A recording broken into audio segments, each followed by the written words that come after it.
Hello, hello, friends.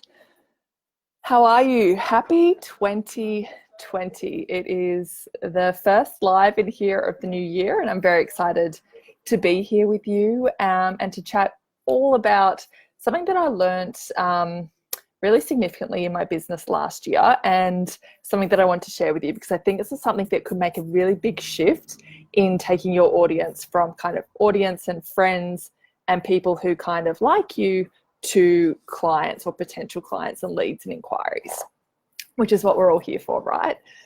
So I know everyone is in such different places at the moment. Like it's school holidays, so some people haven't returned to work. Some people will be returning to work and working on their business part-time. Some people are in their business full-time. So I'd love to know what you've been up to this week. I have been working with clients, having lots of fun.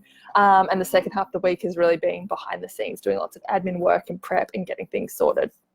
So say hi as you jump on. I'd love to see you, see who's here, and know what you've been up to this week, and we can dive on in, okay?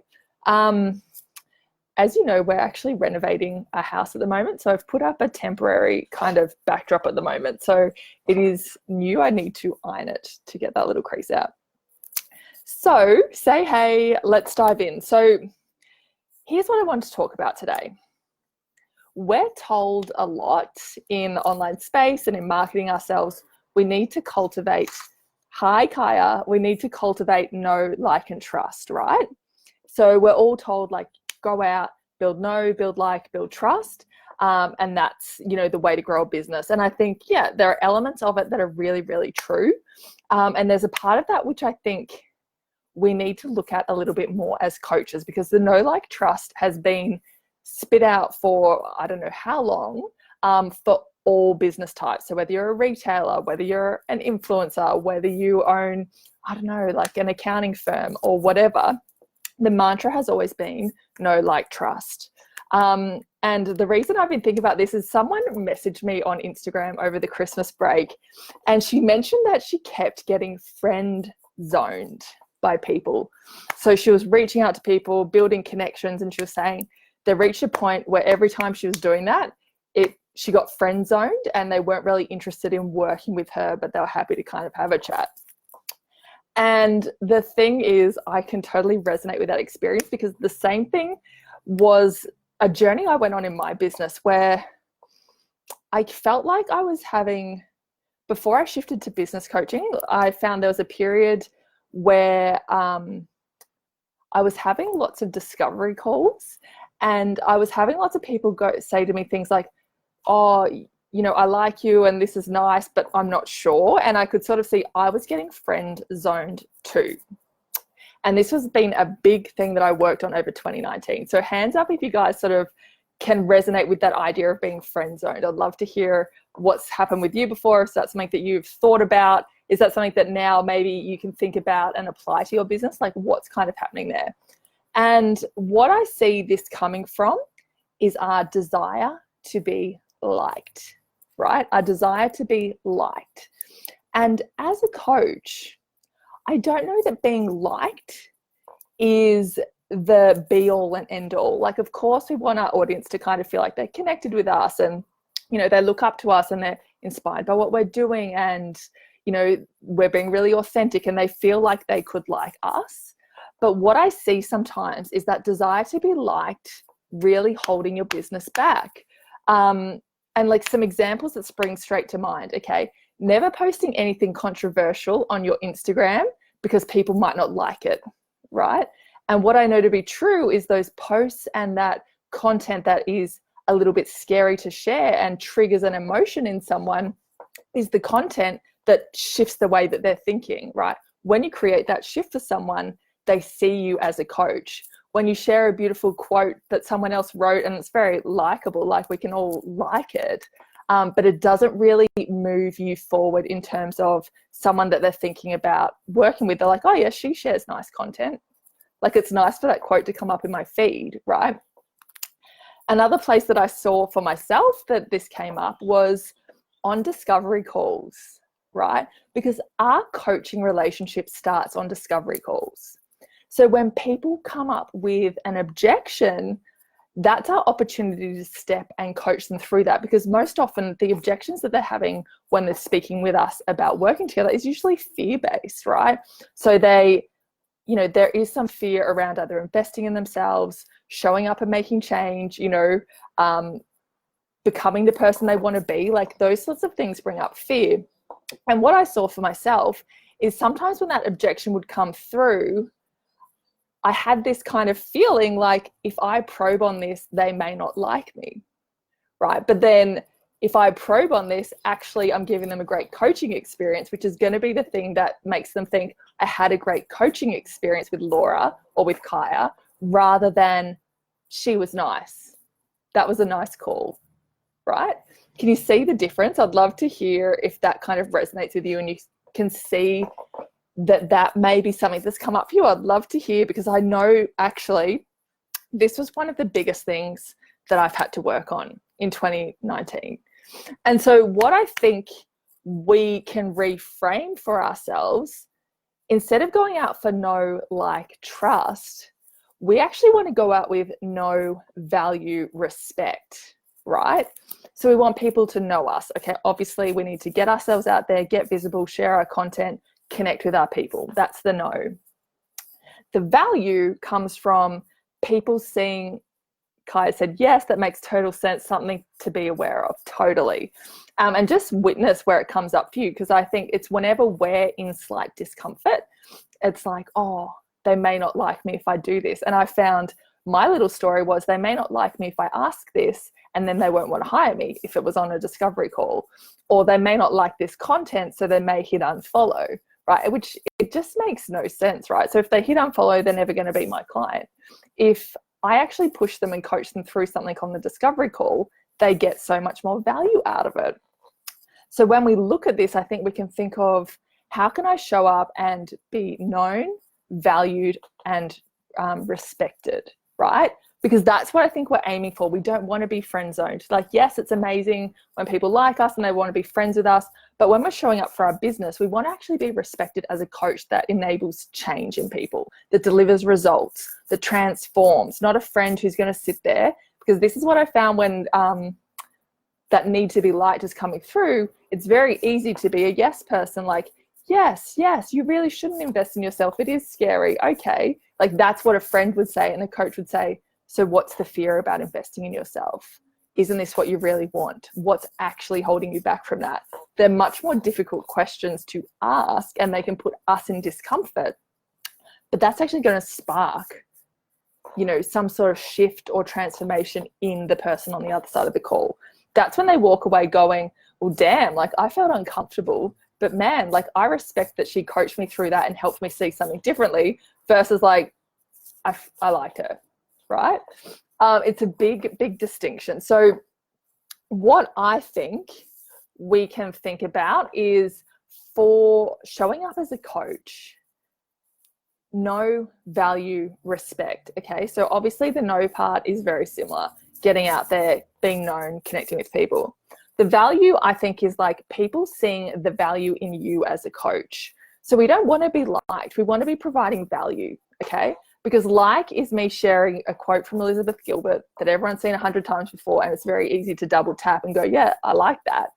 But actually providing value is content that's written up that may trigger people, that may get them to think about something differently or shift their perspective, right? And that's when they start to think, oh, like I could do this differently. This is actually sparking change for me. Right? And then the respect is that piece where I'm talking about, where people are like, damn, like she gave me a great coaching experience and I walked away thinking about things differently, or seeing things differently, or looking at my fears, or, you know, knowing what's actually holding me back. Because if we say yes to our clients and just agree with what they're saying and be an amazing friend, often we're co-signing on the fears. This is what my coach told me, like taught me, is that we're co-signing on the fears and limitations that they're believing, right? They've already got a whole life full of people that are doing that. Partners, friends, like, you know, saying to them things like, oh yeah, like maybe it isn't possible for you. Maybe we don't invest. Yes, it is scary to change. Why bother, right? They're saying those kinds of things. And what our job is to do is shift their perspective and help them see things differently. Now, I've had a cough all week, so I'm just going to have a sip of water.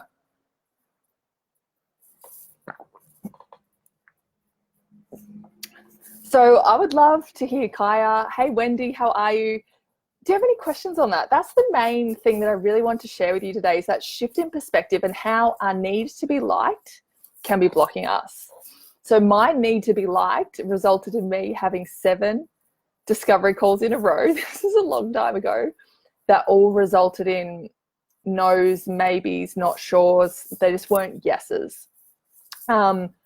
Because I wasn't going in there. People weren't seeing the value. They weren't respecting me as a coach. And I feel like they were getting off the call saying, I liked Laura, she was nice.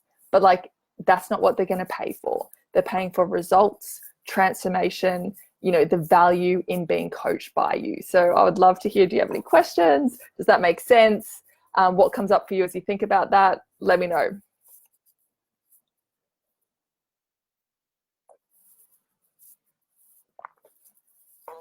Lots of people have had coughs this week. It's really weird. It's the middle of summer here in Australia, obviously, and the coughs are going around, which is so strange.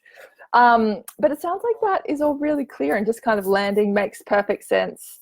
Yeah, it's something I want you to go away and think about, journal on, reflect on. Where am I showing up with a desire to be liked that may be hampering my business? That's the question to ask. And is it in your content? You may be holding yourself back from sharing content that you know is controversial, or you know some people don't agree with, right? And that's the real difference between being like an influencer. So like an influencer, or say like a big brand like Sea Folly, or I don't know, you know, a fashion brand. They want people to just like them because there's a product for sale. And if they like it, they'll buy the product. That's not the same for coaching. So I think we really need to look at this through a different lens. I love it. What do you say in a call to differentiate it? So for example, that's a great question. So for example, you know, the most common objections that come up in coaching for people are things like not right now, and I can't afford it, or not sure about investing, those kinds of things, right? So the differentiator for me is that I'm not saying that's not true, but for example, a friend goes like, yeah, you can't really afford it. Like, I agree, right? And then we're co-signing that limiting belief. We're like, yeah, it's not really the right time, so don't do it now, right? A coach wants to actually understand what's driving that, because in a lot of cases, I can see fear is driving that. So for example, and like the money one is one where it's like people say, I can't afford it, or not right now, let me get my finances sorted. I want them to reframe and look at this as a CEO, where you invest and you show up to earn the money back, right? So just say you invest in working with a coach, with me, with someone, you pay the coaching fee up front. And, you know, the way business works is we invest and we generate an ROI. So for example, you know, a retailer buys stock, they invest in stock up front, and then they show up and open their store and they trust that they're going to do the work to make sales and earn that back. Right? I start asking people those kinds of questions because what it shows to me is, do you believe in your ability to show up and earn this money back? Right? Is it that you don't actually have the money? Or is it that you're thinking, if I invest this, it's money gone and I'm not actually going to return it back? Like, then we can have a conversation like, what is it that you feel is not going to generate a return? What is it about your business that you don't believe you're going to show up for? All those kinds of things. Does that make sense? That was a bit of a tangent. But so for example, again, with the idea of not the right time. And I would be asking people, so when is the right time? What are you looking for to be different in your life that makes it the right time? Or are you willing to delay the results if you're willing to delay doing this work? For example, same with like a health coach. So just say someone says it's not the right time, I've got all these things going on in my life and da da da da da. And it's like, cool, like totally understand. I don't know everything that's going on in your life. That's okay. But what I can see is by delaying, you know, investing with me as your health coach, you're also delaying the results. So what about that feels good for you? And most people are like, oh, good question. Do I want to delay the results? And if the answer is yes, that's fine. But we need to help them see that And that's what a coach does, because often it's like, ooh, I don't want to delay the results. I'm actually just scared about showing up, or I'm not sure that I'm going to show up for everything, or I'm scared about putting money down because I've put money down before and haven't got results. All of those kinds of things, right? That's the real conversation we want to have as a coach. That's the conversation someone who likes, wants to be liked, isn't going to be having, because it's uncomfortable, right? It can be uncomfortable. I find myself, I can see and I've gotten a lot better at it, but I'm like, oh, this is the part, it's exciting because it's uncomfortable. This is the part where we actually get to coach and see what the fear is. Because imagine if you were working with, say, for example, me, and we had agreed a whole bunch of actions for the week, and you went away and you didn't do them. And then when you came back, it was like, I didn't do all my tasks for the week. And I was like, okay, cool, that's fine. I know life was busy this week, let's move on. You wouldn't expect that from me as your coach. It would be like, okay, what came up? Why didn't you do these actions? Was it fear? Are you stuck somewhere? Why didn't you reach out beforehand? What is it that's preventing you? What do we need to change? How do we need to manage your time differently? All these things, right? So it makes sense that on the discovery call, when someone's like, I want these results, but I'm not willing to kind of do it right now, we unpack and understand why, because that's exactly what we're going to do when we're their coach, right? So it's just a beautiful way to think about it. It's a shift in that the coaching relationship actually starts on the discovery call, because it's going to be weird if you don't challenge them at all in their way of thinking on the discovery call, and they then move into the coaching relationship and they're like, oh, you ask all these questions and it's really uncomfortable and I think about things I've never thought of before, right? Why didn't we do that on the discovery call, right? It's really, it's a big shift in the way we're thinking, because I think we think discovery calls is about getting people to say yes, and that's actually not true. It's about people getting an experience of working with us and believing that they can get the results, right? Because we're not a product. It's not like, I've got a mason jar full of water. It's not like, oh, I like the jar, I'm going to buy it, right? It's like, oh, is investing in this going to get me the results? And that actually isn't to do with liking. That's to do with valuing and respecting and believing in the process, right? So big shift in the way that we think about things. And I know sales objections and working through that and coaching is the first instance where I get to give people the experience of being coached by me. And the same is true for you. So Kai says, yes, that's perfect, beautiful. I'm glad that made sense. So what I'd love for you to do is to think about over kind of the next few days, where is my desire to be liked showing up in my business and not allowing me to connect with people from a coaching perspective, right? I think that's a beautiful way to just reflect on yourself. And you say, where am I showing up wanting to be liked rather than wanting to provide value and be respected as a coach? I think it's just curious questioning for ourselves that can create a really big shift. And when you make that shift and people see you not for someone who is really light and sharing all these beautiful things that don't inspire action, they're just, I hope that doesn't sound harsh. I don't mean for it to sound harsh, but what I see happen a lot is people sharing very fluffy content that gives no insight into who they are as a coach, what they believe in, what they stand for, how they deliver results for their clients. It's kind of, very aspirational and all those kinds of things, which is beautiful. And I think there's a place for that in all of our content, but it doesn't help me know who they are as a coach and why I would hire them. And I think sometimes it's just we don't know what we don't know, but also there's a piece of discomfort in sharing content that provides value and respect versus being liked, because our natural instinct is that we want to be liked by people. But I found as a coach, and I've seen it enough now to know that being liked is not the thing that's going to make people say yes to you. I mean, it's one factor. I'm not saying make people hate you, of course, but I'm just saying, our need to be liked needs to be looked at and asking us where it's holding us back. And that's been a big lesson for me, big shift over the course of the year, and something I think we're always all going to be working on, because it's a human kind of survival instinct in a way to be liked, but we don't need that in that way anymore. So I'm glad that was helpful. We got to dive into some kind of conversation on sales objections, looking at content, and looking at where you can let go of your need to be liked and look at how can I be of value? How can I be respected as a coach? what is the piece that needs to shift there to change the way people see me, because we don't want to be friend zoned. Just like in the dating world, or, you know, when you're going out, people talk about being friend zoned. Like, oh, I went out with that guy, he was nice, but see him as a friend, right? Or vice versa. Right. That's the same thing that can be happening in coaching. And that's what this woman came to me and was chatting about. And we want to look at that and go, how do we respect, like, show up and be that magnet and that beacon for our clients, that they want to hire us, not to be their friend, but to push them and get results. So I hope that was helpful. I'm excited to have been here in the first week of 2020, and I can't wait to be back here soon. I'll be drawing the winners of the giveaway very soon, in a couple of hours. So last chance to hop in on that. And I think that's it. I always forget the announcement. So happy Friday. Hope you have a great day, and would love to hear your thoughts as you digest this and think about where your need to be showing up to be liked is potentially holding back your business. So happy Friday. Talk soon. Bye.